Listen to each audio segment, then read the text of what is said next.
This is John Martinka and another episode of Getting the Deal Done podcast series, both for our podcast channel and YouTube. And today is an educational version, and it is titled Be a Breath of Fresh Air. I was surprised. I was shocked. I had a lot of questions when a lady came up and gushed thank you after thank you to me. It was at a barbecue. It was a celebration for a business transaction. And I finally was able to interrupt her and say, "Why are you thanking me so much?" And the response was, "For helping getting the deal done." Interesting title for a book and a podcast series, isn't it? She said the buyer is a breath of fresh air, and she loved working for him. Now, I don't know what that client did. It was many years ago, but I'll bet he did one of the following few examples. Client recently closed on a deal, and he spent the first few days just walking around meeting the 30, 40 employees, getting to know them.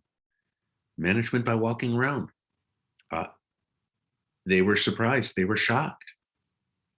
It hadn't been done in years, nothing like that. It was more like us against them. He was generous. And you don't have to be very generous money-wise. It's things that people need or want to make their job easier.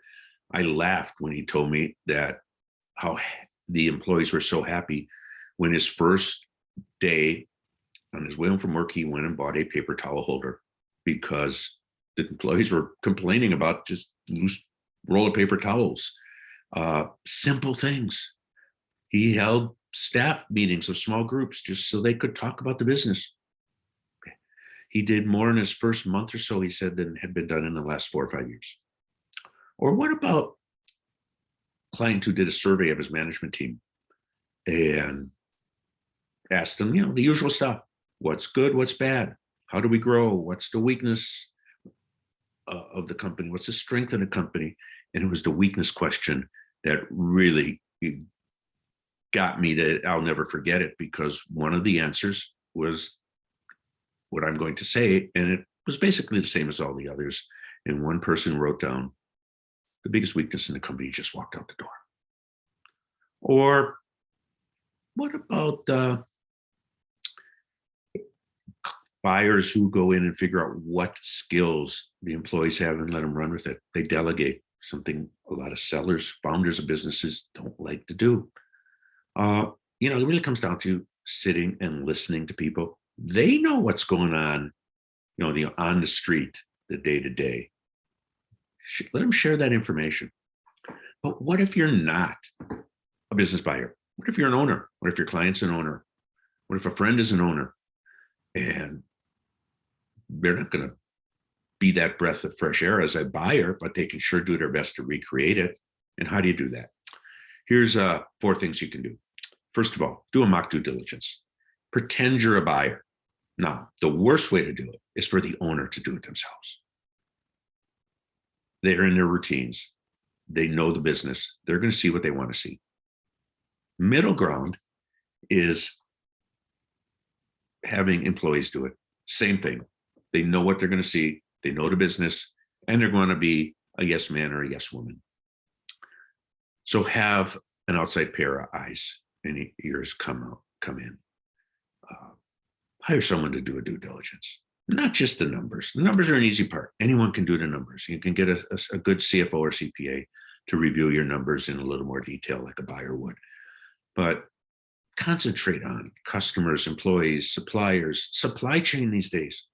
I was at a meeting the other day and we were at a table discussion, and it was to talk about supply chain issues. And I started it out by saying there's product supply chain issues and there are people supply chain issues. Sort of unprecedented times with the shortage of workers and supply chain interruptions and everything else. So every non-financial factor of the business, and here's one that gets ignored a lot, the IT. I just got in a survey done by the International Business Brokers Association, along with M&A Source.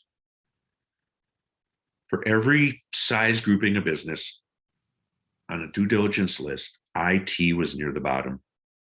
This is like 20, 25 subjects. IT should be in the top 5. Think of all the hacking, the phishing, the ransomware.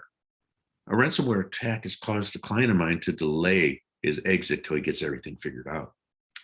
Number two, work on eliminating dependencies, those dependencies you find in your due diligence.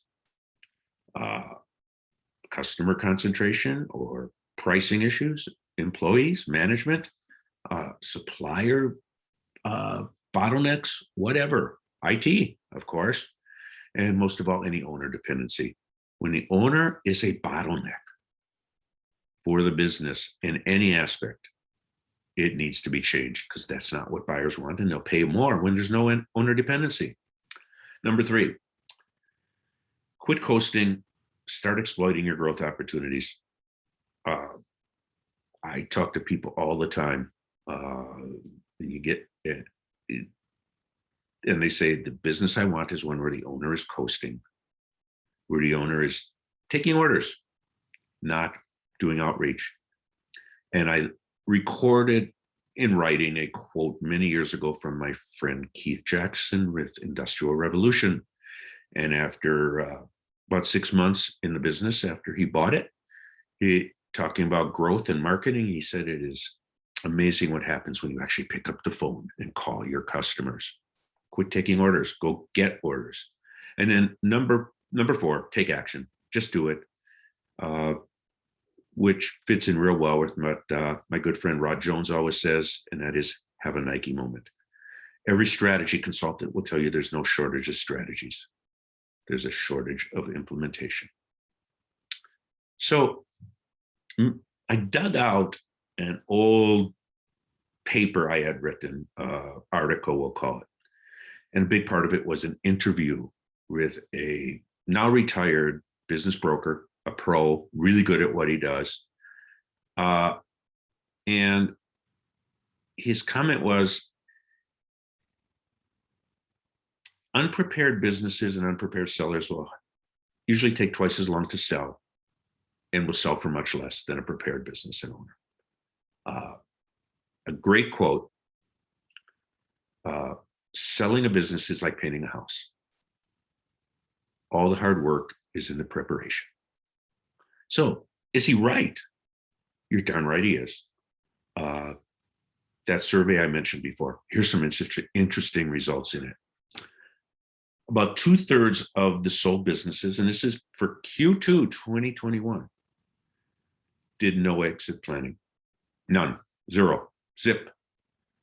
About 20% checked off they had done some exit planning, and that included only talking to a broker as that exit planning, nothing more, no actual work.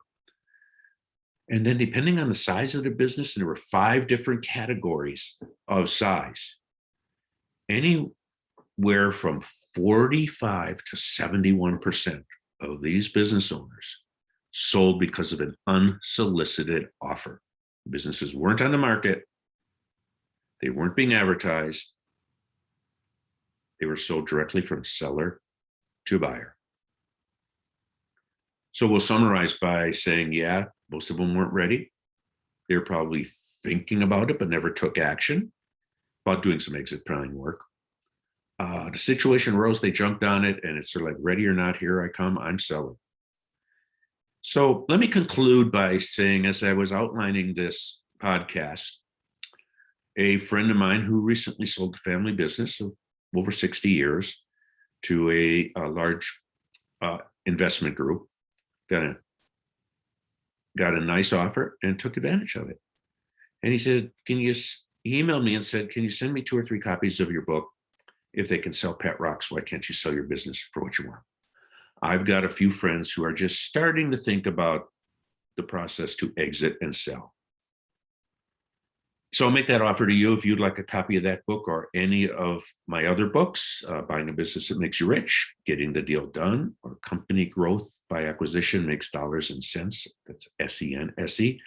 Just give me a call at 425-576-1814 or shoot me an email, john@johnmartinka.com. And I thank you for listening to or watching this if you're on YouTube, this podcast, Getting the Deal Done, and the title being Be a breath of fresh air.